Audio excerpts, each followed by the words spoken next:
Well, Matt, I got some bad news for you, dude. Valve is banning all of their adult video games from the platform. Oh And I know no. that's really going to cut into your library. That's like half of it gone right there. Damn. Whatever will I do? I heard about that as well. Yeah. So this story is really interesting to me because I think that most people that are like outraged by the story aren't necessarily people who are hardcore into the adult video games and like upset. And of course I can understand people who are like, yeah, I paid money to play this game and now you're taking it off the platform. That sucks. Valve has already issued a statement saying that they would refund people who wanted a refund on games that they bought on Steam, or maybe they'll just auto refund them or whatever for these adult games. So but are they taking down all naughty games? I don't think it's all naughty games. I think it's games that trigger certain new censorship criteria. And this allegedly has been brought on by pressure from an activist group that has a lot of sway with payment systems. And so it's an interesting concept because ultimately we go, yeah, Valve has got a monopoly on game sales. Well, there's companies that have monopolies on online sales because like Visa and MasterCard and the companies and PayPal and these companies that handle digital money transactions online, which accounts for, I would imagine, most of transactions today. They get pressured by these agenda groups to say, hey, don't support businesses. And so they will, in a way, I wouldn't call it unbanking, where I think the businesses can still have a bank, but they pull away the transactional framework from their business. So they say, sorry, you can't make a credit card transaction or a ATM. I think you can make an ATM transaction, but nobody does that anymore. Why does credit card companies care what people are spending their money on? Because I think they're getting pressured by kind of like these activist group and saying, hey, these guys are enabling these filthy industries to exist and you should stop doing that. I don't really know why, and I don't know if that's 100% true, but that's sort of the theory or the thing that people are bringing up is the potential behind it. And then everybody's giving Valve a bunch of crap because they're saying, look at these bootlickers who just like, they're not standing up to these credit card industries and these big money guys. And, it's a simple equation for Valve. They go, yeah, the adult games that we have to ban account for like, a fraction of our sales. So we don't want to anger these guys, but it does just point out the power dynamic for online sales. And you go, hey, it doesn't really matter what kind of like policies or laws or rules or regulation you might have as a country. These pay systems are the same pay systems in many different countries around the world. And now they can push their agenda. And so that's what people don't like. They're going, oh, I don't like this at all. Because what if one day they say, hey, your Battlefield game, your violent games are pro-war, dude. It's promoting war and violence, and because that was an agenda pushed for that gets pushed every 5-ish years or so. There's another big wave of violent video games are clearly the cause for violence in society because we all know violence in society started with the advent of video games, but didn't exist before then. It did not, especially not on a world scale where there'd be like a world war or anything like that. Nope. Nope. Nothing for thousands of years of human history. We're all just like trading flowers and stuff, Matt. We're like, did you see this guy's flower? It's pretty sick. Yeah. Boy, life is great. That's my image of peaceful society. Just flower exchanges. Yeah, I think it came from that, like, what was that movie? It was like The Time Machine, where the guy goes into the future, and it's like the Elox or something. I think it's called like The Time Machine, and like in the future, people are all really dumb, and they just like pick flowers and crap.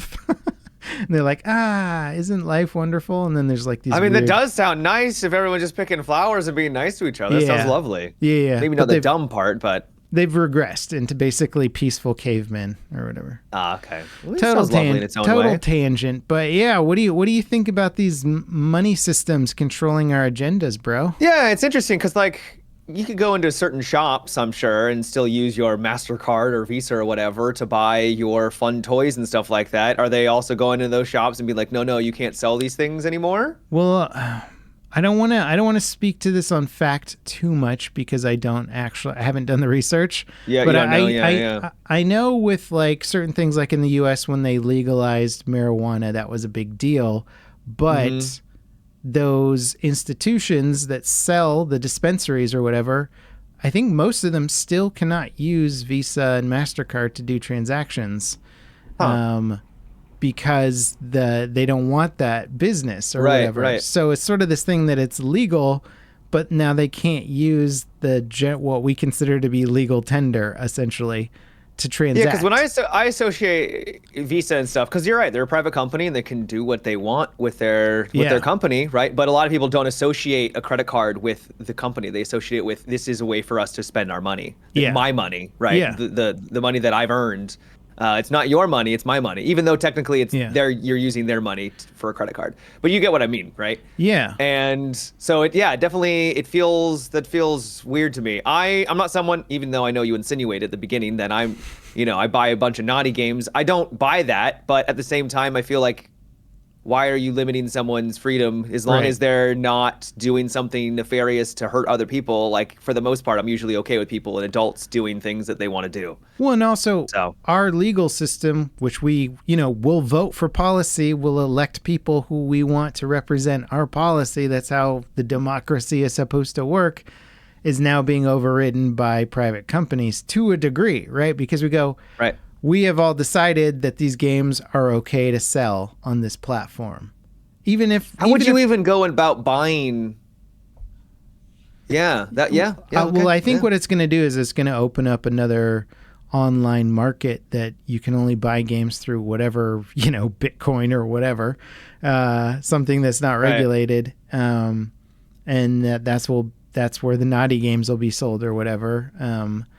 But it's just weird. It's like, we're getting into this era where it's like, we're not as independent, we're not as free as we think we are. And it's like, even if I it'd be dumb to use an ATM card online, right? You don't want to connect your bank account to like an online system where then if somebody gets access, using your debit card. You don't want to do that for the most part. So most people would use a credit card because it's got a little more security. It's not connected to like this massive cash flow. But if I get a credit card, even through my bank, it'll still be a Visa card or a MasterCard, right? Right. It's not like a private institution's credit card. So all these credit networks are controlled by these mega conglomerates still, and hey. Yeah, it feels weird for them to be able to decide what you can buy and what you can't buy. Once again, I go back to the policy. If it's not hurting other people and it's just for you, then I don't really see the big deal. I don't think doesn't feel good for a company to be like, no, not yours. Which is why we all need to buy Bitcoin right now. Buy that Bitcoin. I don't know if I'd agree with that. I know. But it is sort of one of the attractive ideas right behind cryptocurrency is the decentralization, which big surprise, there's been huge pushback against it because the people in control want to maintain their control, man. But it's bled over into the video game industry now, which the other argument is slippery slope, right? Where it's like, okay, we don't really care about adult games that much, or people aren't going to die on the adult game hill per se, but it starts with adult games, and then it gets to your Battlefield games, and then it gets to your hardcore gory games, right? There's too much blood and guts in this game, and now that's getting banned. And, you look at other countries that have much more stringent censorship stuff where it's like no red blood in games, and all of a sudden we're playing games with green blood, and you laugh at it, but that's the thing. No, white blood's my favorite, right? They just got white blood all over their face and just like I thought we banned the naughty games, but apparently not. Well, I mean, that's what happens when you also ban porn in your country, and you're just like, this looks perfectly fine to me. It's like, you are unaware, you are so innocent. Yeah. Well, anyway, shit, you want to dive into some of the Battlefield, the leaky leaks, the leakiness? I hear it's a bit of a leaky ship this week. There's been a bit of leaks. There's been a leak. A content creator posted an invitation to a Battlefield event, and basically the speculation around that is that it's going to be a big reveal event coming up. And data miners, I don't know. I think some of this came from Tom Henderson, and some other websites are saying that they're thinking that an open beta could happen as soon as August 4th is the date they threw out there. So, I mean, it's the 21st that we're recording. That's pretty close. It's pretty freaking close, man. That's pretty cose. I mean, I'd love to. Yeah. I'd love to finally get a chance to play it. So I'm all in if it's true. Yeah. There's some other fun news is some devs responded to the whole open weapon system, closed weapon system debate, saying good. For the open beta, so they confirmed there's an open beta coming soon, which is not a surprise. It's more of a when do we get the open beta? Yeah, there's going to be an open beta. They said during the open beta, you will have the option to play closed weapon servers or open weapon servers. Oh, well, so lovely. they're just going to say you play, figure out what you want, and we'll listen to your feedback. Okay, well, cool. Look at that. I mean, yeah, give those guys some kudos, man. It's almost as if they're listening. Yeah. I feel kind of bad for them to do. I feel like they're dealing with their cranky, children. They're like, "Wah, I want it this way." But yeah, seriously, yeah, legitimately, yeah. We are a little bit like that, but you know what, man? We've been they are on the thin ice because of past performances. I get why people are being more critical, but yeah, no, that's good. That's great. It's great to hear. Yeah. So generally speaking, I think good news for Battlefield in that one, it seems like people are going to be able to play this pretty soon, and we can make up our minds about the state of the game for ourselves and we can finally put to rest all the speculation. Like, it's going to be great. It's going to be terrible. We don't know. Nobody's played it. Right. And then it'll be for everybody too. It won't just be some private thing where we get to talk about it. Be like, yeah, trust be on the us, open, guys. Yeah. Which is great because I don't like that. I don't like this thing where it's like relegated to these content creators or whatever, and then you have this small knit community that has all the information on the game, and that happens sometimes, and it sucks, and nobody likes it. I don't think the content creators like it. I don't think the community likes it.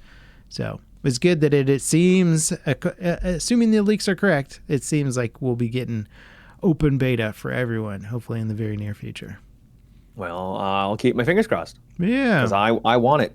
I'm cautiously optimistic. I'm not trying to get overly excited. I'm not saying pre-order the game, but I'm from the little that I've seen, it looks cool. Yeah, I know, right? Well, it's funny because it looks so much like past Battlefield games, just with better graphics. So they haven't shown anything crazy, right? Like, there's nothing in those small little snippets of gameplay aside from higher fidelity and destruction. There's nothing. There isn't like a megalodon jumping out of a building or just something crazy happening that we're like, whoa. A megalodon jumping out of a building. Can you imagine? Do it, DICE. Come on. Don't be a coward. It's like 2042 had the dumb tornado reveal, right? And then we're like, tornadoes, right? Like how everyone immediately was like, that's a gimmick. Yeah. No, dude. Not everybody was like that. People were like, this is gonna be so cool. I was like, yeah. Veterans of the franchise were like, great, this is gonna suck. I still love that they're like, it'll be able to pick stuff up and slam giant containers down on people, and it's like that never happened. I don't think there was a moment during 2042 where I was like, oh, the tornado got me, bro. Like, and I was excited about it or something. I was like, it's more like, I'm up getting sucked up, and either I'm dead or now I'm across the map, and that's it. Yeah. Maybe like one moment or something. But even then, it wasn't like if the tornado went over a building that you were hiding in, you didn't get sucked out of a window. Like, that would be cool, right? Where you're just like, thunk. Yeah, you're just like, whoa, where'd Matt go? He just got sucked out the window by the tornado. He's gone, man. Like, yeah, they just hadn't finished out the gameplay loop of what it would be. Yeah, it was rough. Yeah. Anyway, what I'm trying to say is they haven't shown the gimmick, if there's a gimmick. But I'm hopeful there isn't a gimmick. Yeah, same. But marketing is like dying. My guess is the right? gimmick They're like, might be we need a gimmick. We need it. Right. And that's true. Gimmicks do sell. Yeah. Absolutely. My thought is the gimmick will be, I think there's going to be American maps. Wasn't there Right. rumors so I think if they show off some American maps, Yeah. to be like, oh damn, like look at how stunning this looks, and you're going to be in, I don't know, downtown LA or Yeah. an American war. I think that will be potentially a little bit of the quote unquote gimmick without actually being one, because it's not. It's just a map, right? Right. Yeah. No, I'm hoping that the game can sell itself on just its visuals, its gameplay, word of mouth, people saying it's great, it's fun. Yeah. Hopefully, fingers crossed. But that would be great if it was a non-gimmicky game. I don't know of any AAA studios that can make games without the catch, the hook these days. But the only other thing I could think of would be a more like a Levolution thing, but on a bigger scale, right? So it's I just more want dynamic. dinosaurs, man. I've been asking for dinosaurs Or for a long time. Levolution, cool maps. No, dinosaurs. Dinos, baby. That you ride into battle. Well, also dinos with that dynamic destruction. Imagine a T-Rex breaking down those buildings. Right? Yeah. Right? Who doesn't want to play that game? Everybody wants to play that game. I want to play that game. I can't believe how much pushback I've gotten against the dino thing I've been asking for this since BF3. I've been like, come on, man. Let's get some dinos in Why this aren't game. they? Yeah, it's been over a decade. Come on. Yeah. Velociraptor survival mode. Who doesn't want that? Come on. That tall grass, man. Oh, freaky. Clever girl. Yeah. Well, there's a bunch of cool stuff I can talk about. You want to talk about anything you're playing this week? Nope. No, nothing whatsoever. Nothing. All right. I sent you a little clip before the podcast on this. Yeah, I watched it. This guy's gotten 18. Can you put it up on the screen for yourself, or is that not something you can do? Hang on. You want to pause the podcast for 5 minutes while I figure it out? Nah. Okay. I'll say this guy Desimulate on X, right? Previously known as Twitter, posted an AI-generated fantasy game clip that's a dude holding a torch and a sword in his hand. It's got this kind of retro 8-bit, 16-bit visual style to it. And he's walking down a path towards a dark looming castle in the distance. And the art style is really cool. It looks classic fantasy, dragon, knight, castle type vibe. Yeah. And it's animated and it looks really, really cool. And it's got 18 million views right now. And it's like blowing up and people are like, I want to play this game. And his response to his post is saying, who wants to make this game with me? Help me make it. Yeah. Uh-huh. And it's really cool. And at first glance, it looks like a game that might not be that crazy hard to design because it's got this retro graphics. And I think we often conflate retro looking aesthetics with simple to develop games. Thing is it's not really the case. Retro graphics is like a visual style that can occasionally result in less demanding asset pipelines, right? Where you're not like having to figure out how to make the grass blend in with the dirt road super perfectly. It might be a little easier with some retro graphics stuff where you don't have to worry about that. And you're usually in for some easier performance stuff because you're not rendering physically based materials and all that kind of stuff that require higher end lighting. But right. The game shown is like this crazy open world game that would require a huge amount of what's so interesting about it is that up close the visuals have this cool 8-bit pixelation art style to it, and then in the distance the pixelation is sort of rendered out at a distance as if it was a matte painting. So you would basically need a level of detail system where as trees got further away they were painted as if they were painted to be like 3 kilometers out. So you would need a very intelligent scaling art system that could like do an incredible job of scaling art to look really good at a distance and up close. And I haven't seen a lot of games that have nailed that well. And I think that's what makes his clip so compelling is because it is like a painting that you're playing. And turning that into a game is so much more complicated, I think, than people are realizing. Yeah. So have you ever seen concept art for a game? Yes. Or concept art for, yeah. And it's like, oh, damn, that looks really cool. Yeah. Right? This guy just made a moving concept art and was like, okay, this could be a game. I'm like, what? Yeah, like, of course it could be a game. That doesn't mean there is so much more to develop in a game than a really pretty picture, right? Yeah. The idea of a game in the world, sure, that's all important, but he basically, the only thing that makes this more unique is the fact that it's moving. That's the only thing that's making this concept art different. Yeah. Is the fact that it's moving. Yeah.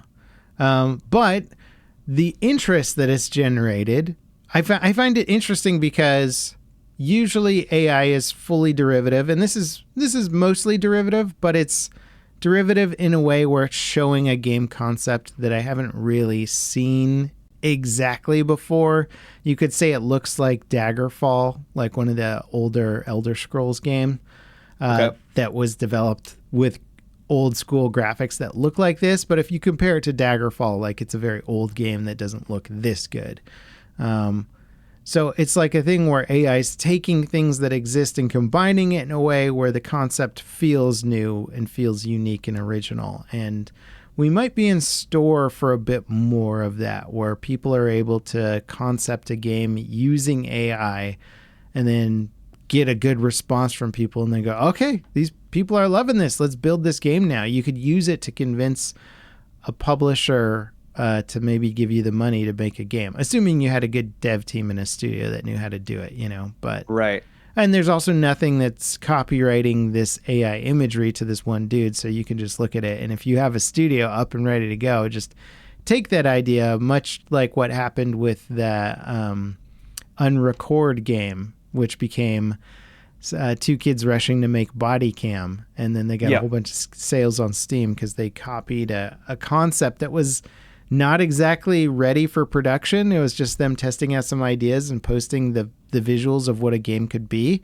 And then these other guys who didn't post the concept went, oh, that's a great idea. And they made the game before the actual developers could make their own game, and raked in a bunch of sales. So that could absolutely happen here. But basically anyone I know who's a game dev has been like responding to this image, this post, and talking about it and talking about how to build it and like why it looks so cool and all that stuff. And I just haven't seen that much traction around fully AI generated content before. Yeah. I mean, it's interesting, and we are in a new era, definitely, because of AI, and things are going to get tossed around. The only thing I push back on a lot of things, but what he posted isn't a game. It's not even, it's kind of like the idea of a game.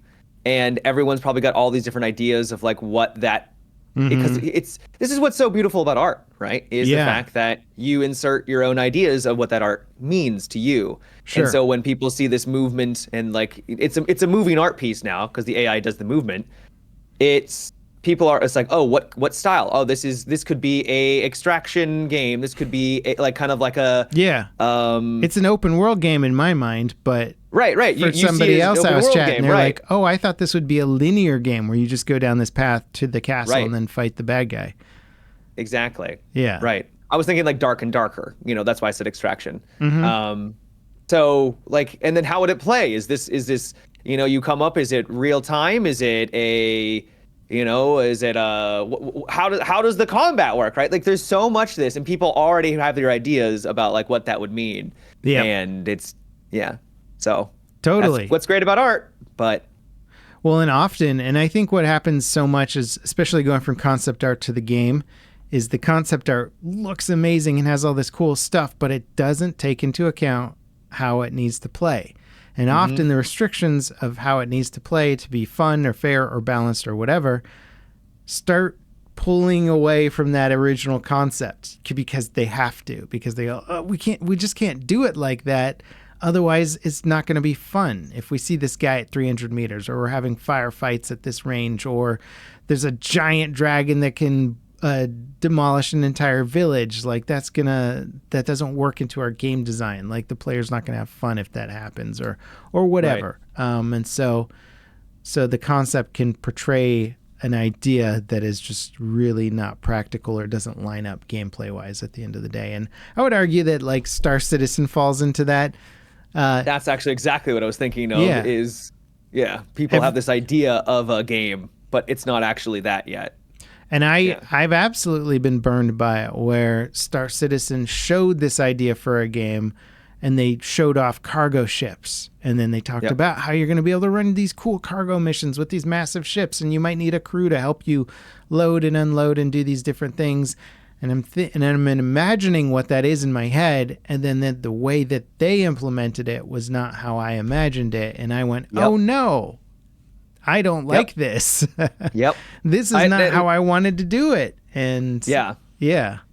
I think the reason why Star Citizen has been so successful is because they're selling the concept of a game, and they haven't been able, a vague concept of it, right? It's like, oh yeah, it'd be really cool to have the ability to take out someone's engines and then get onto their ship and have a firefight and then take all of the loot and then, go off and do these things. Like, we were talking about this literally a decade ago, you and I know. A decade. We were in that we had like a nice little lunch date, you and I together, and we were talking about Star Citizen, how awesome it would be.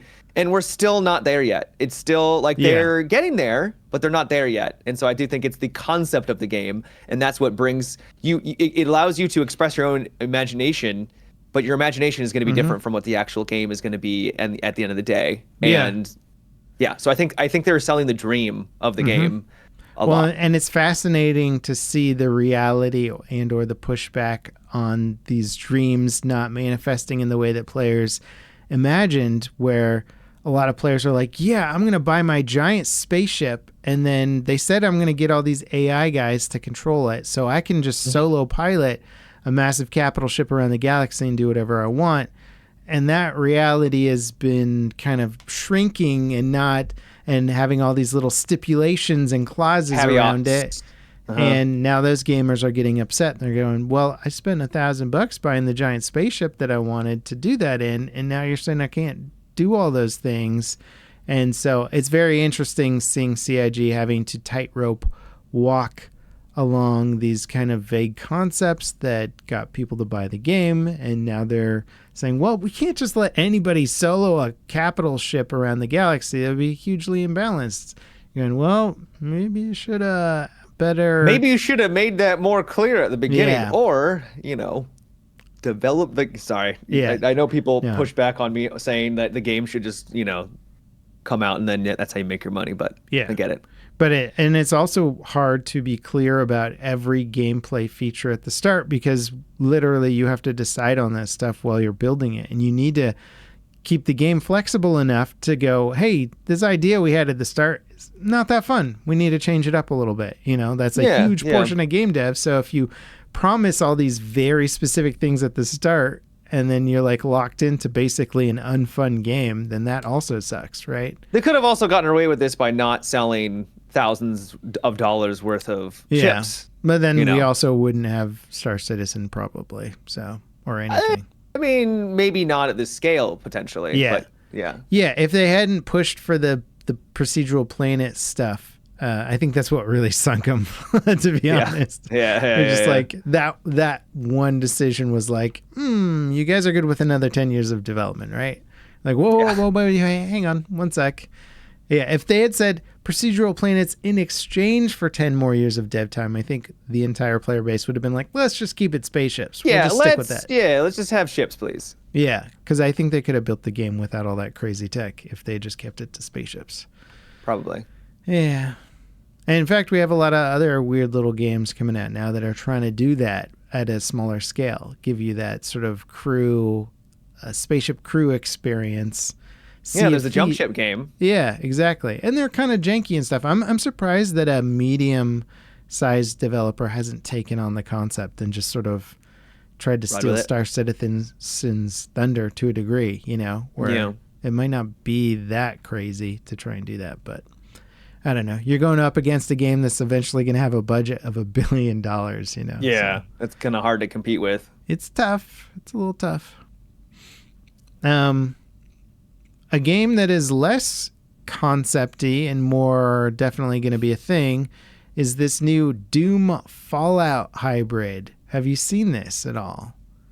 What's it called? I don't know. Just Google Doom Fallout. Doom Fallout. Okay. I swear. I think he probably has a name for it. I Doom think Fallout mod. Doom Total Conversion official trailer. that's Was it. this 8 hours ago? Yeah.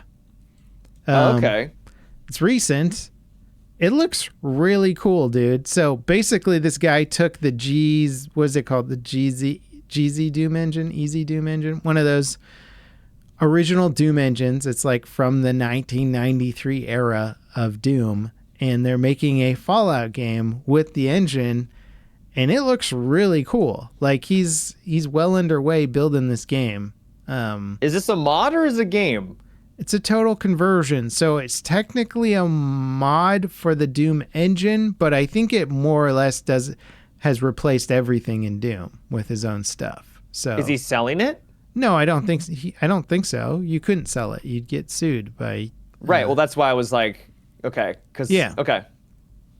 But it's I mean, darn yeah, it's sick. impressive. It looks really cool. It looks very impressive. Yeah. Yeah. So it's like it's very much the like mixing two things together to make something unique somehow, where you're going, what if Doom and Fallout had a baby? And like this guy's answering that question, and it looks pretty cool, to be honest. Yeah. And I should say 1993 Doom, not modern Doom. So it's like, definitely not modern. Yeah. Yeah. But it looks cool. I want to play it. Like, yeah. No, it looks absolutely fantastic. And it sort of reminds me of like, I mean, I remember Fallout before it was a 3D experience, back when it was. Because you're old. Yeah, because I'm old. But man, there is something. It's like all this AI art that I'm talking about here is this kind of this nostalgic 8-bit era of gaming that people are like remembering with fondness, because there was sort of this different vibe and almost purity to it. And I think when you go back and you start to explore the old game engines and what you could do there and the simpler concepts, you kind of start to pull different elements out of the gameplay that's fun, as opposed to trying to impress your viewers with crazy visuals or these crazy features like endless worlds and blah, blah, blah, blah, blah.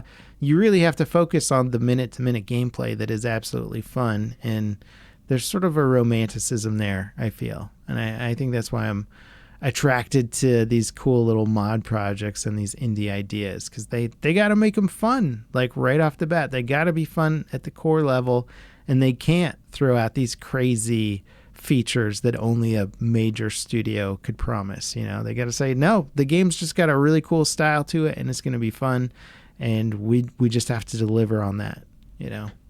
Yep. Well, neat. I wish him luck. Yeah. I guess he's been working on it for a little while and sort of promised it a while ago. I would assume so. And this is the first trailer in a while, and people are going, oh my God, that looks sick. Like, I've had multiple people message me that trailer, and I'm like, oh yeah, that looks really cool. Yeah, it looks very cool. And you're right. It is literally Fallout and Doom. Yeah. I wasn't sure if it was just called Fallout, because it's a apocalyptic game, the Fallout after a nuke or something. But no, it's definitely Fallout. They're even wearing the suits, and there's vaults, and yep.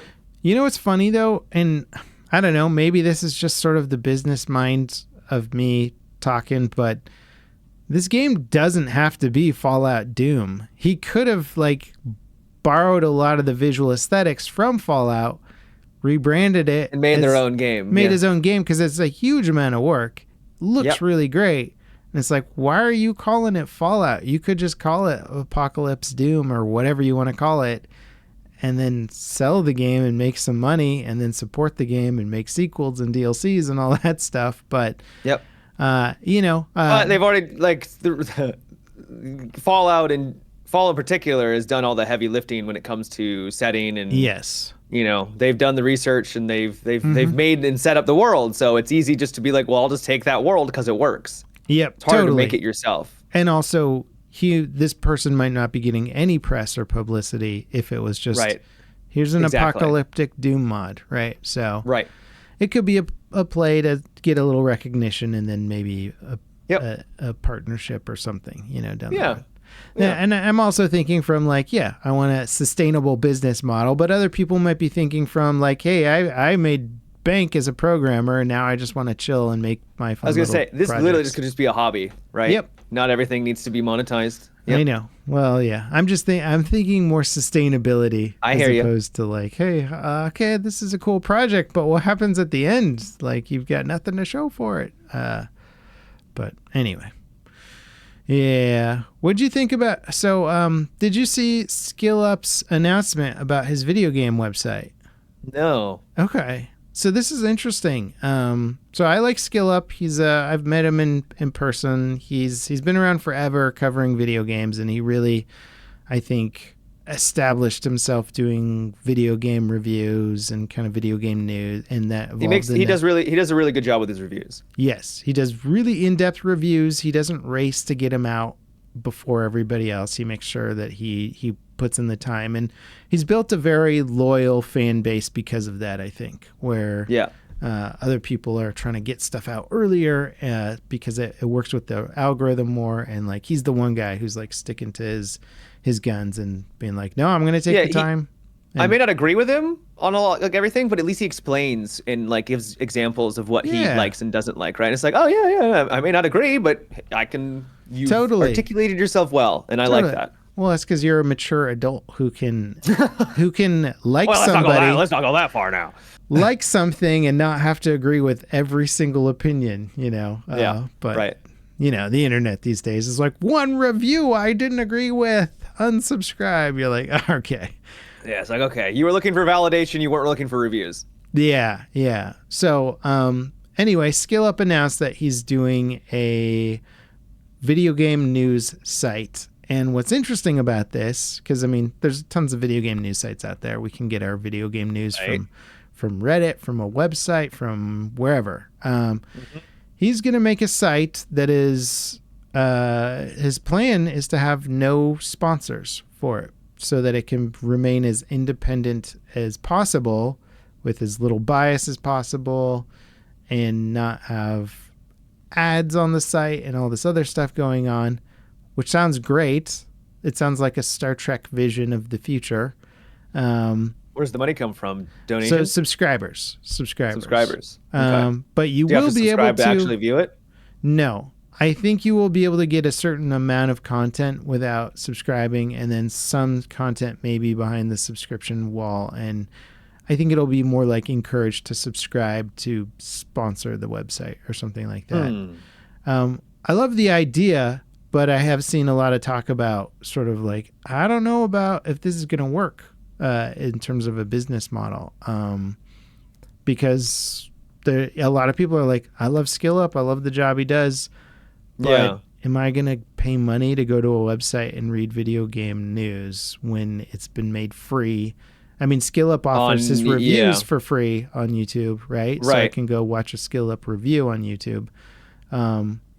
So is he going to be hiring? Is it going to be more than just him? Is he going to have like writers and? Okay. Yeah, so he's not going to be the main producer of reviews and content. He will, I believe, write a column on it and maybe do a few other things, but he's still going to be mostly focusing on the YouTube channel while. Right. You can only stretch yourself so thin. Right. So I love the idea. I don't know if the world will support the idea, if the economy will support the idea, but. Right. Yeah, I wanted to get your take on it. And I also just wanted to shout out the idea because if we can get it any publicity and there are enough people that want to support it, I like the concept behind a sponsorless gaming news site. Well, I like it too because, God, I go to a news site these days and it's just like pop up, advertisement. Just like, I just want to get to the meat. You make a announcement for a game. And you have to or the release date of a game, and I have to read through 2 paragraphs just to get to the actual information that I want because you're trying to keep people on your website longer, so you basically bloat it so that you see more ads, right? And then it sucks. It's just I get why you're doing it. You got to make your money. You got to get that bag, but holy God, is it annoying. So yeah, I love the idea of having a website where you can go to that has just really good articles, hopefully actually journalism. Because I feel like a lot of actually a little bit of offense to the gaming journalism. It's not really gaming journalism when it's just repeating and regurgitating what companies are telling you.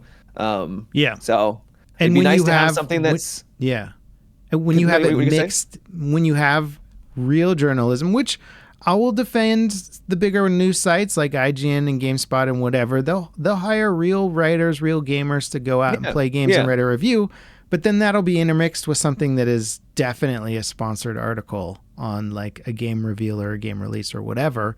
And so you're reading through stuff and you're like, oh wait, is this oh yeah, this is like a sponsored promotion for like a game. Okay. So you have sort of this muddied environment of journalism that's mixed in with all the sponsorship. And as I said, they gotta keep the lights on. They gotta pay their people. So I get it. Yeah. And we are also in the era of a lot of these sites closing down. We keep hearing about them closing down and losing their funding and all that stuff. And it seems like the old ways of game journalism are kind of coming to an end. So this is a very retro take on it. And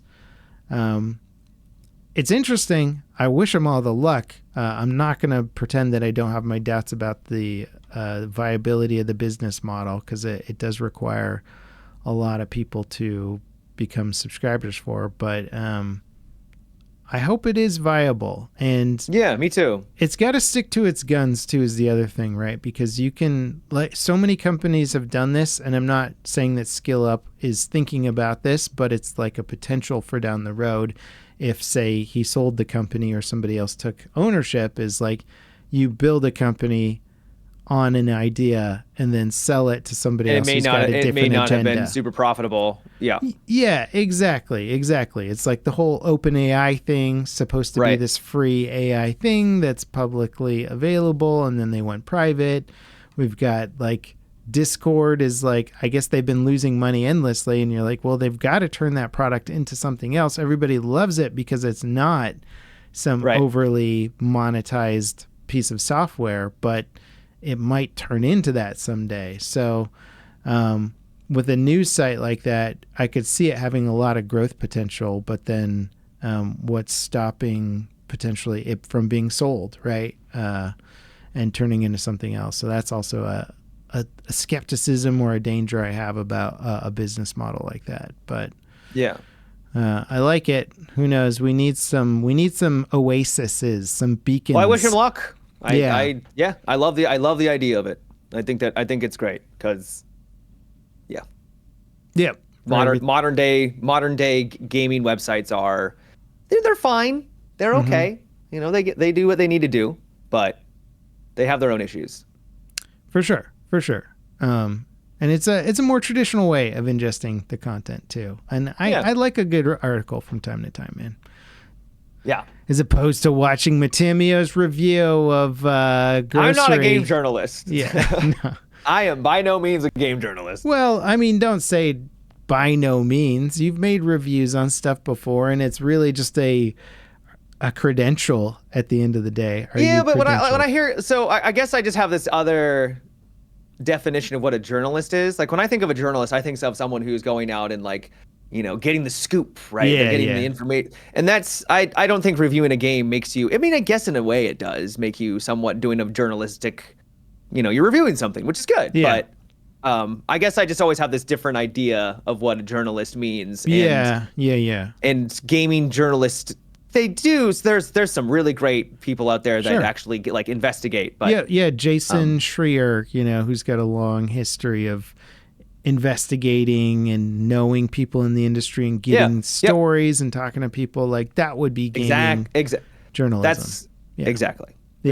I get what you're saying. I don't know the actual definition of it, if making a review counts as journalism or if you're just a game reviewer at that point or whatever. Yeah. But I get what you're saying.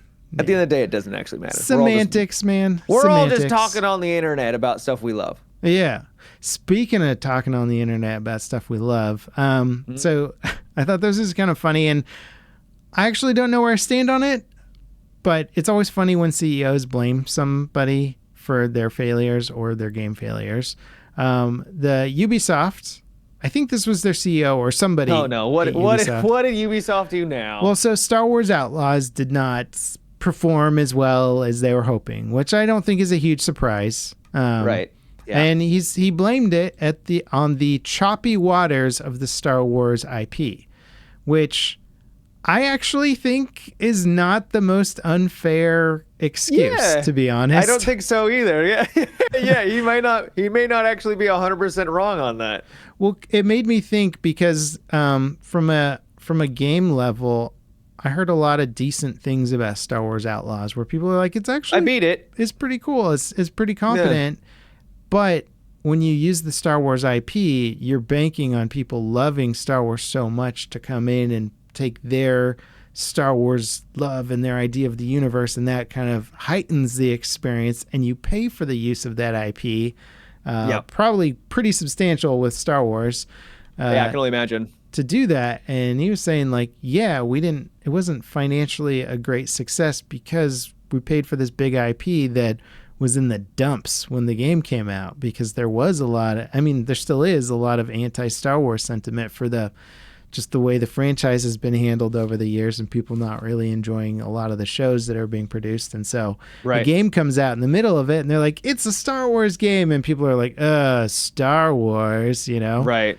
they're like, dang, we sunk a lot of time and money into this, hoping that Star Wars would help usually it. games take years and years to develop, and when they purchased the rights to make this game, they probably were like, oh yeah, this is a great investment, and then years go by because it takes years, and then that interest in Star Wars wanes a little bit, or there's frustration around the series. And I think that I do think that may have played a little bit of a role in maybe why it didn't do as well. Yeah. The game was fine. It wasn't like, if it was a banger, I think it probably wouldn't have mattered that it was Star Wars. I think people would have played it because it was a banger, right? It just so happened to be a Star Wars game, right?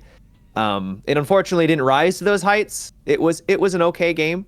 It was, it did what it needed to do. I think the biggest thing is the fact that it was more stealth based. It's like, when I'm thinking Star Wars, I'm not thinking a stealth third person shooter, right? Yeah, you're thinking lightsabers and X-wings and stuff. Yeah, which is fine. I actually like the fact that it's not just lightsabers.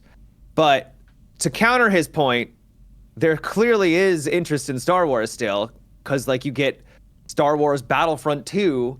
How many players did it get up to? Right. Yeah, that's see. popping off.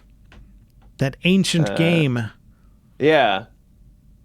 So it got up to 35,000 players on Steam, right? And this game is old. This game is very old. So there's clearly interest in Star Wars. And there's a good amount of like really impressive projects for Star Wars as well. I don't know if you've played the Insurgency or the Squad mods for Star Wars. They're freaking cool. Squad one is like, it's legit. Yeah, you're like, oh, this is like, if somebody wanted to take Star Wars like to a milsim level, like this is as close as you're gonna get, and it's not bad. So there's definitely interest. There's a lot. The IP is still one of the biggest IPs in the world. But yeah, I tend to, having not played Outlaws, just as the general game consumer, and I can at least gauge my own interest after watching gameplay and the marketing for the game, it just kind of looked like another Ubisoft game to a degree that was like, it's also a Star Wars game. Yeah. You are correct. I think it actually does things finally a little bit different from past Ubisoft games, which I enjoyed because it didn't feel as cookie cutter, but you're at the end of the day, Ubisoft doesn't, no offense to them, or at least try not to, Ubisoft doesn't really make Game of the Year games. They make like competent, solidly well-made titles, but they never usually rise to that next level that like makes them, incredible. There are examples Ghost in the past Recon where they've Wildlands was like right on the edge of being something special. You remember that one? I do, yeah. Yeah. That's good. It had that like crazy open world mega stuff going on, and then they just never really pushed it. It was sort of like you could co-op your way through it, but it never had a difficulty level that ever made it particularly challenging. We were mostly just goofing around and doing dumb stuff in that game. But it was like so close to being this massive open world milsim simulator that you could co-op with friends, and then they're just like, that was neat, let's make the next game now. And you're like, you don't want to like explore this concept further? Well, they tried to with the next Ghost Recon Breakpoint, and that's what I mean. Didn't. Yeah. They screwed it up. They completely screwed it up. Whiffed on like why the first one was so popular. They're just like, now what if we make robots and an island with an evil genius on it? And you're just like, what? I get the idea of why they did robots, because they're trying to, increase the diversity of enemies that you're fighting, so it's not just players or not just NPC like human players. I get why they did it, but that's Yeah. like you said, going back to they didn't really understand why people enjoyed the first one, right? Yeah. You know what? Yeah. I'm gonna go back on your statement a little bit more and say like they get right on the edge of making these mega hits where it's like The Division, right? The Division I think was very financially successful because it had great marketing and stuff.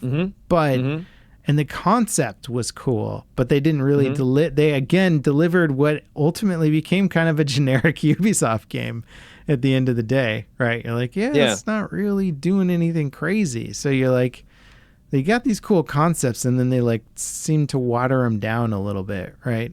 Something there. I don't know.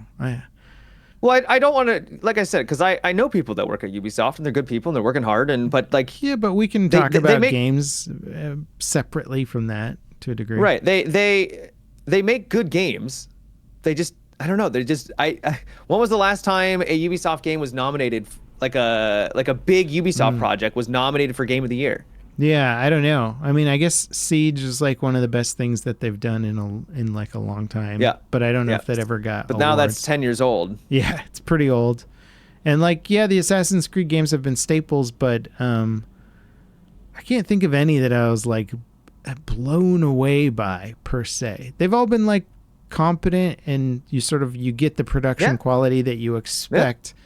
But yeah, they're not really surprising anybody. They're not taking any big risks. Maybe not Assassin's Creed Valhalla, Assassin's Creed. It was the Black Flag the Spartan one. No, Spartan. Yeah. Well, yeah, Black Flag is usually Black Flag was very good. I've never played it, but apparently it was fantastic. There's flags in it, and they're black. Assassin's Creed Odyssey was very good. And I think a lot of people were like, that would have been like I think that may have actually been nominated for Game of the Year. So there are exceptions. Don't get me wrong. I'm not saying like all their projects are just lukewarm or anything. Yeah. And not even lukewarm. I think that a lot of them are better than lukewarm. But yeah, it is interesting when you've got a project that's got 10x the budget of like another game that's getting nominated for Game of the Year, and you're like, oh yeah, you had 10 times the budget and you couldn't like strive to the next level. I think it's because they play it more safe, and I think it's because they have such a large budget that they get more formulaic in a lot of ways because they want to make the thing that works and that sells, and they do sell. Yeah, but Ubisoft, they do sell their company. They're selling their company right now to Tencent. And, are they? Well, the Ubisoft has been under hostile takeover danger for a long time. I think they've been selling off bits and pieces here, but yeah, the company's not overall doing particularly well. Yeah, they are struggling. Yeah. So I didn't know that there was. Fair enough. Yeah, I can't remember how much of them are owned by Tencent at this point, but yeah, different people are buying up chunks of Ubisoft. I wonder, Microsoft will buy them. Then they'll just own every franchise ever. Won't that be exciting? To bring it back around to the Ubisoft thing about Star Wars Outlaws, I think they are a little bit right. I do think there was some fatigue with Star Wars, but also the game itself was only, it was, I wouldn't say only okay. It was a good game if you're into Star Wars, but it wasn't an incredible like must play hit that is getting, knocking it out of the park. Yeah, the gameplay on its own wasn't the draw. Like the draw was Star Wars, right? Yeah, a game in the Star Wars universe. So yeah, they can't shirk all the blame because you still got to deliver something that's going to get people talking. And now that I'm thinking about the gameplay, did get pretty repetitive by the end. It was pretty basic. So yeah, hide behind the box and shoot the pretty guy. Much. Yeah, pretty much. The gameplay was probably one of its weakest parts. Now that I'm remembering, So I see that you play Destiny 2. The new DLC? I didn't play Destiny 2, but there was the new raid, and my God, apparently it was very difficult. Yeah. And I'm trying to gauge. I think the community I think is a little split on the difficulty because it sounds like it may have been bugged. Because the Destiny raids are one of the coolest things in the Destiny franchise. Like, hands down, people get, like, they take off work for it. There's, like, the race to who can be the first team to win. Yeah. It is a giant event. And there's a challenge mode within the first couple of days for the people that want to make it a challenge. And then after that, it's easier for your regular folk. And normally it'll take a good while sometimes it'll take 10 hours, 20 hours to beat. Yeah. Yeah. So people will do it. They'll do a marathon and they'll knock it out. This time around, people went to bed and they woke up and then they started grinding again on this raid, which doesn't happen very often, to my understanding, for Destiny. Yeah. And it is like really, really difficult. Some people are claiming that it's bugged and that the health of the big bad boss was the Witness, the last expansion. This was like the culmination of 10 years of leading up to the Witness, right? And What is people the are like, Witness? Dude, What's it look the like? Witness, some like cloud-like creature. It doesn't matter. Yeah. But it's the big bad, and people are saying The nebulous enemy was a literal nebula. well, it was a bunch of people. It was basically an entire civilization shrunk down into a single body, a single entity. Okay. So yeah, it was the Witness. Yeah. Anyways, people were making the claim that the enemies that they're fighting, which are kind of just standard enemies that you fought in throughout the last decade, hobgoblins and stuff like that, have more HP than the goddamn Witness, which was like the big bad universe-ending entity, right? Okay. So it's like it has so much HP. People are thinking that there may have been a bug that made it way more difficult than it had any business being. Yeah. People were having to swap loadouts in the middle of the firefight to optimize DPS as much as possible, just get this thing down. So you can have like different loadouts where you can switch to something that has more super damage, and then you use your super and then swap back to your other loadout so that you can use your primary weapon that's going to do more damage or what have you, right? So there's just constantly swapping loadouts in the middle of a raid, in the middle of a fight, which you can do on PC. It's not as easy to do on console. I can't imagine that was the game design either. Like, no, I don't think. Like, I don't think. And then they gotta swap their loadouts, and then they gotta uninstall and reinstall the game, and you're like, what? Yeah. Yeah. So that's why people are thinking that it may have been bugged because of how just absolutely insane the health was. Somebody entered an extra 0 in the math equation there. Whoops. Yeah. Whoopsies. What I don't know though is kind of what people are thinking about it now that there's that now they're done with it. There was a tweet made by Datto, who you're friends with, right? He sounded like he really enjoyed it, but this was after literally 2 days of fighting these bosses. Yeah. I'm like, damn. And Datto's an interesting beast too. Like, he enjoys that stuff. I, on the other hand, would be like, I'm sorry, 2 days? Like, right. Yeah. Nonstop. Just literally nonstop. No. That's me not enjoying a game at that point. Right.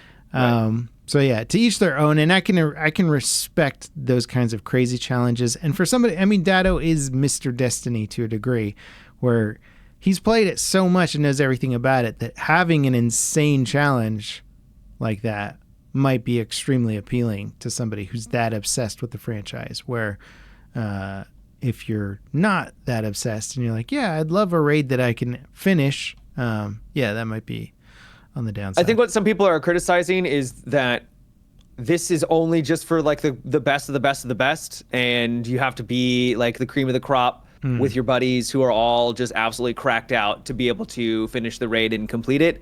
And it's supposed to be a challenge. It's supposed to be something that is, incredibly difficult because it's a challenge mode, right? Yeah. But at the same time, it's also supposed to be something fun, right? Like, why are you doing something that's only available for a couple thousand people when I'm not saying everyone should be able to do it. I'm not going to that extreme, but to make it that difficult is, I mean, they choice. definitely have an angle where they're like, first few days or whatever, it'll be this extreme mode. You get all the streamers, all the hardcore teams that prep for it. It's kind of this amazing free marketing thing that they've built for themselves. It is, yeah, for sure. Definitely. So I can't see them ever wanting to stop that.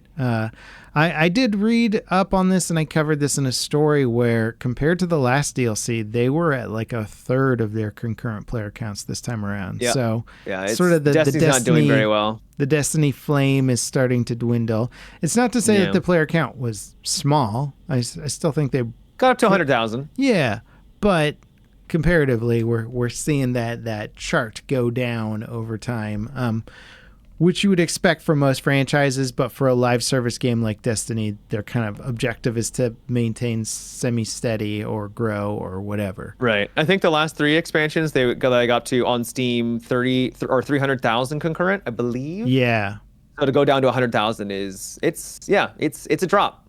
It is definitely a drop. But yeah.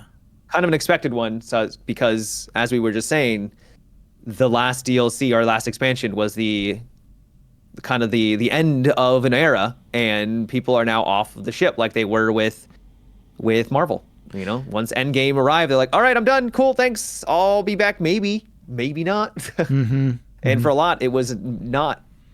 Well, hopefully, I mean, this could be Bungie's future. And I hope Marathon does well, but I have a feeling that they're just going to have to kind of, after Marathon probably fizzles out, which is what's probably going to happen with it.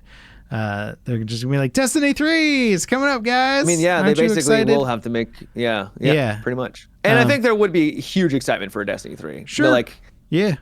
You have your naysayers, but I genuinely think people would be like, hell yeah. Oh, especially if there's a big lull in between, yeah. right? Because if they're not working on it right now, it's going to take another like 5 years for it to release. Yeah. No, I think they've done a very good job of creating a universe that people care about, and that's important. And you don't want to shirk that, you know. So you stick with your universe. And I mean, Sony been dumb, but they're not that dumb, you know. Like, right? They cancel a lot of projects and do a lot of dumb stuff, but they're not gonna be like, Destiny, what's that? Yeah, no. They're gonna stick with it. So I agree. Yeah, hopefully. So it was fun to watch the Raiders, but man, yeah, I couldn't. Like, I like the idea of a challenging raid. I do not like the idea of just slamming my head against a wall for. I did the first couple of raids. Yeah. I can't even remember if it was Destiny 2 or Destiny 1 at this point, because they're both were so long ago. But I remember even doing some with Dado, actually, I think at one point. Maybe we both did some raids with Dado. It was me and you. Yeah, he ran us through the first raid. Yeah.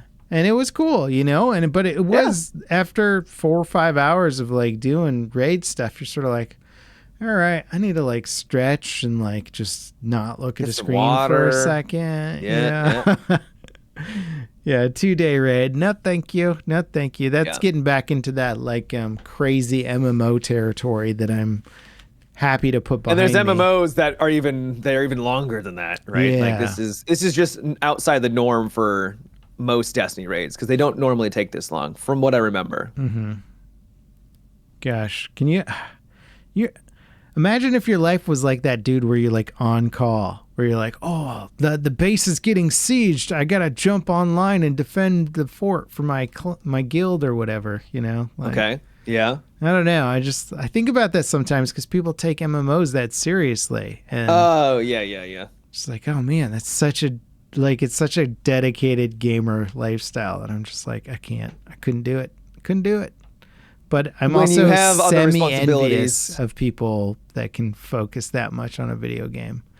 Like, yeah, but you just got other things in your life, like kids. I know. Well, that's what I'm saying. I'm like semi-envious where I go, I can daydream about that lifestyle of being that into a video game, but I'm not like kept up at night about it or anything like that. Have you been playing? Priorities. You've been playing the finals? Did you play the? Yeah, last night I tried out the finals just to get back into it. How's that new Destruction? Recommended it. Yeah. Yeah. No, it's cool. The Destruction in that game is still incredible. I like how they're pushing it further, where you're just like, it was which good to begin I was surprised with. by. Yeah. Yeah. So now it's all more dynamic, and everything has its own weight. I watched Jack Frags made a video about it, where if you take out like the side of a building, the building will fall, and then the weight of it will start to crumble under its own weight, and so it's constantly dynamically changing all the time. Fall and break another building too. Yeah, and that's like it's pretty wild. I haven't seen it like just occur as much in like dynamic gameplay. Yeah, but it's neat to know that it can do that. And it does make it more real. I don't know if it's in the game yet, but they showed off how like you can take out a crane, and the crane, when it falls through the building, will just go through the building. It won't stop. It will just like make an entire like it's weighted in with their engine where it would just go cleave straight through the building, which is sick. Yeah. Like it's really cool. So went back and played that. It's a lot of fun. It's super sweaty though. Sure. People that have played and continue to play the finals never stop playing the finals. And it's already got a high skill ceiling where if you've, been out of the loop for a while, you're not near that ceiling at all. And people are good. So Does it not match you in proper matches? Or are you playing with some I think it has skill-based matchmaking. I think it does, but I don't know how tight it is. And I was definitely playing with buddies that felt like we were going against people that were obviously just better. Like they just knew the system, they knew the movement better, they knew what to do in the right, they knew the meta, and we didn't. So we got slapped around a little bit, right? Gotcha. But they have more casual modes now. There's straight up TDM if you want to do that. They've got like a 5v5 push mode where you're trying to push a giant. I like the push mode. I think it's cool. The push mode was fun. But yeah, the game, God, it is gorgeous. I can't believe how like absolutely stunning it is. And it runs well, and there's moments when there's a lot of destruction happening where it'll just chunk, but it's a really fun game. It's an impressive title. I'm glad it's doing so well, and it is funny that you're like its success is the cause for certain things to be less enjoyable, because you're like, there's so many sweaty people in this game. And you're like, yeah, it's got a player base that like loves it and is stuck with it for a long time, which makes it hard to get into. It's like Rainbow Six suffering the same fate of you're like, let me just hop on and play some Rainbow Six Siege after not playing it for like 6 months, and you're like, oh, I'm getting absolutely dominated by everybody right now. Right. Yeah. Yeah, I guess matchmaking plays a pretty big role in that, where you're like, yeah, I'd like some matches against people who aren't god tier at the game, just to get my bearings, maybe win a match here or there. Yeah. They've also added in a lot of new weapons and a lot of like unique weapons too. And then they just have like some of the best microtransactions. I know this sounds stupid, but I agree. Legitimately some of the fun, like the coolest and funnest microtransactions. There's a revolver that you can use as the heavy now, dual wielding revolvers, and there's just a banana skin that literally just start your dual wielding bananas. Yeah. And according to chat, the way you reload it is you eat the banana. Yeah. And I'm like, that's great. It's brilliant. Like they go so much further with their skins and animations than any other game I've seen. And yeah, they make you want to spend the money on. You look at it and you go, somebody spent a lot of time making that, right? Yeah. It looks like it's worth at least some price, right? It's not like just a skin, which so many things are. And so, it gives me a lot of faith for Embark. I think they've been kicking butt. I hope the finals has got enough legs in it to like kind of stick around for the long run. They might have to like, I don't know, figure some stuff out, or maybe it'll get a second wind or something. But it does give me a lot of faith for their next game, for Arc Raiders to do really well. Because we both enjoyed that a lot. It's definitely, I'm as excited to play Arc Raiders as I am to play the next Battlefield game, if I'm being honest. It's like right up there. I'm like, yeah, Arc Raiders is exciting. Battlefield is more of like what I know, and Arc Raiders is new and exciting and different. So it's got that angle going for it. And everybody I talked to who played in the betas or the alphas, like, I cannot wait to play that game again. Like, I really want to just play it again. It's definitely generating some hype. Yeah. Even if you do have people online who are like, oh, you didn't announce the beta or the release of the game. It's the release of the game isn't now. You've lost me. I'm not coming back. I'm like, shut up. You're coming back. Don't. Who gets mad about who actually holds a grudge? At that point, you're like, you need to go out and touch some grass, bro. Like, come on. You'll be fine. You're getting good games. People internet exaggerating couldn't be me. No, I've never seen hyperbole.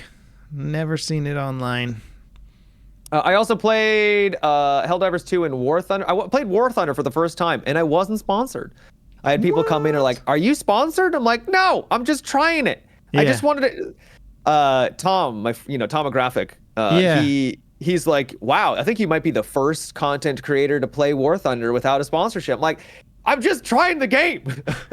Well, did you play airplanes or tanks or I played boats? the tanks. I tried the tanks out. Okay. Yeah, I wanted to see what it was all about. A lot of people were talking about how War Thunder is a a lot of great fun. game, and I have been sponsored by them a lot in the past, and I'm happy about that because as somebody who, I need sponsorship money to make the business model work to a degree.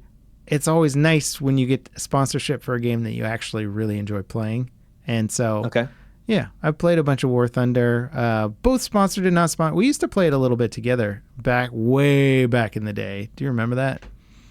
I mean, I remember playing the planes, but it was like over a decade ago, I feel. Yeah, that's what I mean. Legitimately, it may have been a decade ago. Yeah, it was so long ago.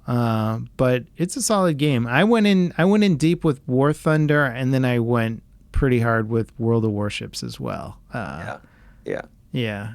There's just so I played just the tanks. Yeah. And it was a lot of fun. I genuinely enjoyed my time with it, where it's all about where you shoot and making sure you're keeping yourself from not getting flanked. And it was tough. I tried the realism mode, which I think I preferred because you liked realism? Yeah, I like the realism mode more than the arcade version. You never get it doesn't tell you like when you're going to get I probably should have played arcade more so that I could recognize the tanks that I was going against. Yeah. Because then it could teach you. So it was a bit of trial and error of trying to figure out like, oh, it's that tank. I need to aim for this. This is where the players are not like where the units are because they've got a crew inside. It was kind of cool little strategy. Though I will say, man, when you're going against people because there's apparently no skill-based matchmaking. But there is like tiers. So when you first get started, you're using just basic World War II tanks, and you get wrecked a lot, like a lot. But the frustration that I came across is even though everyone was using kind of the same tanks, they knew where to aim and I didn't. So I would get one-shotted while I'm taking maybe potentially 3 shots to drop them because I just don't know exactly where that sweet spot is. So that was a bit of a tough learning curve. But what was cool is one of the more frustrating aspects of those games and something that I constantly grapple with where I'm like, when I get good, I like knowing where to aim and like then seeing a noob not aiming at the right spot on me. I'm like, oh, I'm just going to tank all this damage. Right. But also I'm like, I don't know if I love that as like a game design element where you're just like, there's a massive experience curve that you have to climb to become competent, right? Right. I found it to be enjoyable, but I absolutely can see where people would just be like, nope. I've died 10 times in a row getting one-shotted. I never one-shot them. This sucks. I'm moving on. I did think it was cool where you can get a critical hit where you can take out like their gunners, right? Yeah. And then, but if you keep hitting that same critical hit spot, it's not a critical hit anymore because they're already dead. Yeah. In that crew compartment. So you need to hit their driver or you need to hit like something else to take them out. And I really like that. I thought that was really cool that if you can't necessarily get the sweet spot to blow them up with one shot, you kind of have to whittle away at their crew and disable them that way. I thought that was actually really cool. So it's definitely by no means perfect. It has, some issues. God damn, is it a convoluted system? I don't know why you have to research things. And then when you're done researching don't get me started on that nightmare. Then you have to buy the things. You have to upgrade your crew. Do you have the right currency, Matt? Do you have the right tokens that you need? So convoluted. Yeah. Yeah. It's a mess. It's a huge mess of like over a decade's worth of upgrades and DLCs and expansions. You're like, you can't go back at this point. You're just stuck in this insane system you've developed for yourself. And World of Warships is cleaner than that, and I appreciate that, where you just like, here's your tech tree, get your ship, and you can put some flags on there that are modifiers, and that's it. Yeah. So I do have my issues with it, but I'm glad I tried it. I'm glad I gave it a whirl. Some people were saying how, especially the later tanks, because you can go in and test them, like the Abrams. They're like, I want this to be how tanks feel in Battlefield. And I was like, oh, so that's one of the reasons why I tried it, was I wanted to see what, all the fuss was about. And the later tanks were much more snappy compared to the World War II tanks. Who would have thought? And I was like, yeah, no, actually, this does feel really good. Like, it's not, you can't just whip your tank around like crazy fast, but it feels responsive. And it's like, yeah, I would totally be down for tanks to play at least movement wise, like World of Tanks. Honestly, dude, I spent I think it was 2042 that screwed up all the vehicle stuff again for tanks, especially. And I was just like, you've got games like World of Tanks and War Thunder that are showing you how to do this right. Like, they've built an entire game around driving tanks in a pleasant experience. And you guys are like, let's reinvent the wheel, but make it a square, you know? And they just screwed up all the tank input again. And it's like, you could even just look at your old games and just mimic your old games. I would be totally down with Battlefield 3 or Battlefield 4 tanks. I mean, they were maybe a little busted in some ways, but they were kept fun. Screwing stuff up. I was just like, you had a better system before. And you're like, you made it worse. Anyway. I don't think they need to have it where there's a million different weakness points and stuff like that, where it's like, oh, you disabled, because you hit this, you disabled their whatever. They already kind of have that in Battlefield 5, and I think maybe even Battlefield 1, where you can actually disable their turret, and I think that's actually really cool, right?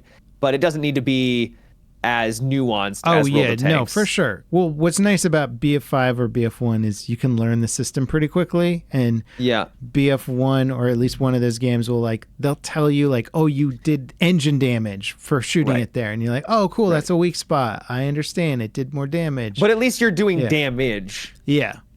Yes. A lot of times, if you're not hitting the right spot, you will not kill them. Yeah. Like you just actually won't drop them. Bro, World of Warships, when you don't have the right ammo for the ship that you're going, like there's some German battleships that have like the thickest armor in all of World War II. And you're just like, okay, so I'm just every shot's gonna bounce off, like every single shot. You're like, what do I do against this guy? Yeah. Die. Yeah, basically. Yeah. And then you learn how to play the game a little bit better, and you learn which ships are good meta and all this stuff. And at that point, then you're like, oh, it feels good, man. I used to get Krakens in World of Warships like pretty regularly, which was 5 kills in a round.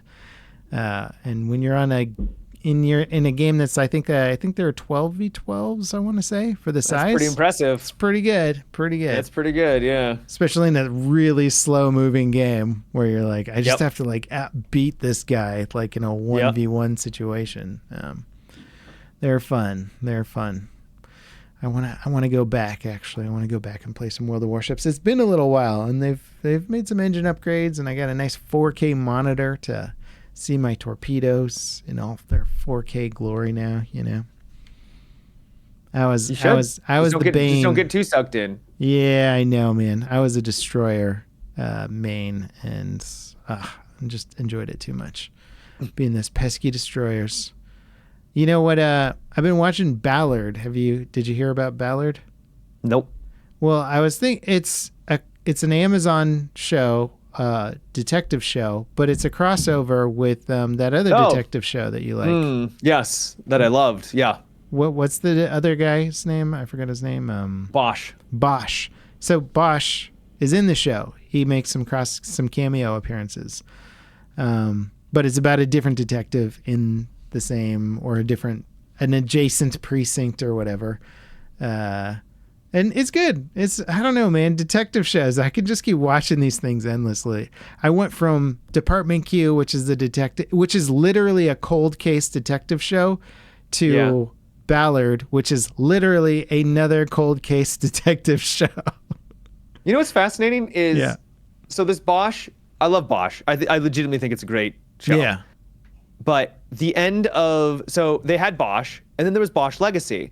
Now, I didn't get into Bosch Legacy originally because it was a Amazon service, but you had to watch ads. And I'm like, no. Yeah. If I'm paying for this, your goddamn Prime, I ain't watching ads. Then I upgraded to when they eventually added you don't have, if you pay a little bit more money, you don't get ads. And they included it, I think, with that. So then I finally watched it, and I really enjoyed Bosch Legacy. Great. Which basically is just more Bosch. But it also focuses on his daughter. Okay. She becomes a cop, but it's still like it's still Bosch. Mm-hmm. But then at the end, it has just a terrible series finale. It's it's just like one episode where they wrap it up. The Game of Thrones did. Yeah, because I mean, at the end of the day, like it's not a show that like I'm like, oh man, it was building to something crazy, right? It wasn't this a culmination of. But anyways, so it basically was setting up and introducing the actress because I think she was in the show earlier. I could be wrong. Okay. But it was like basically just setting up this spinoff. Okay. It was just one episode to set up the spinoff, and they're like, "All right, goodbye. That's it for the show." That's pretty funny, to be honest. That's pretty janky. You could have done a better job, but I would imagine they like signed off on it like at the last minute, and they're like, "I don't know, make the last episode a promotion for the next show."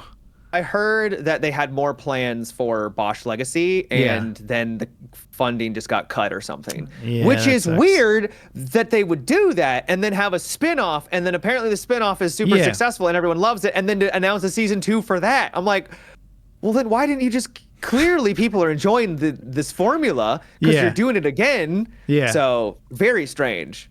I agree. Very bizarre. That is very weird. But yeah, I'm liking Ballard, and it's probably going to make me want to go back and watch Bosch now. I think I watched one episode of Bosch when it first came out, and I didn't get hooked on it, so I didn't watch more. But now it's a fun show. I like it. Now that I know there's more to it, and Ballard's fun. It's like LAPD and just corruption and cases, and cold cases are fun, because it's like I don't know, you're just digging into the past, right? It's always. I don't know what it is about that formula, but I just feel like I could keep watching those kinds of things. Yeah, it is a mystery. Yeah. It was just such a shame to have a great show end with such a whimper, It was like, oh, because the last episode before that felt like the season finale to me. I'm like, oh, okay, where's this going now? Why is there one more episode? And then that one more episode happens. I'm like, oh, okay, cool. Yeah. This makes a lot more sense that it was just for the spinoff. Yeah. I've just been noticing a lot of movies and shows have a hard time figuring out how to end properly. Like, oh, this is great. The meat of the movie or the show is fantastic. And then they're like, I don't know how to end it. Like, we'll just wave at each other and walk off into the sunset or something. You're like, okay. Felt a little weird. Yeah. It's hard to end a show well, It is. Especially that Lord of the Rings. Not Lord of the Rings, the Game of Thrones thing. I was going to say, you better watch your mouth, young man. I mean, yeah. Even Lord of the Rings, though, had that problem. Ghost Army, though, Matt. What was up with that Ghost Army? Come on, man. That was like, whatever. They're, are they making another Lord of the Rings show? Is Amazon still doing that? There's the Ring of Power, which is kind of like a fanfic of, literally. Yeah. Because they don't own the rights to all of it, which is the weirdest thing. Wait, they don't own the rights to all of it? So they don't own, no. Yeah. Weird. They basically, no, they don't own the rights to all of the property. Sure. Which causes problems, apparently. Many, many problems. Is that really one of the excuses for why the show sucks? Yeah. Yeah. I can't believe how much money they spent on it, too. When they said the budget and then you're watching it, you're like, I don't know if I see where the budget went. Because it looks like a entirely CGI'd show to a degree, which could be a lot of shows. Yeah. Yeah. I'm trying to think of if there's more Lord of the Rings stuff coming. Monkey, you're in the podcast. Oh, very nice face paint. I like it. All right, cutie. All right, over here. They can open doors now, Matt. They're like velociraptors. Oh, no, they can just enter in. Yeah. I don't know if there's any more Lord of the Rings news. I'd have to look into it. I feel like there probably is because it's Lord of the Rings. It's such a big IP, man. You can't just sleep on it. You got to do something cool. Wait, new Lord of the Rings movie in 2026, currently in early script with Peter Jackson. What? Oh, my gosh. Is that fake news? Can't trust the internet these days. Variety.com. I feel like Variety is... Hey, you know what I'm excited for? Did we talk about this already? Spaceballs 2. Did you hear about that? Oh, babe. I think we have talked about it. Okay. Yeah. That was the movie that I was like, I cannot believe that they're making a sequel. It's fantastic. That's cool, though. With all the original cast, if they survive Right. They're getting the a rest little of the old. filming. Mel Brooks is Yeah. like 98 or something. He's ancient, man. He's up there. Yeah, I'm excited for that though. It'll be good. Cool. Well, what games you playing this week, Matt?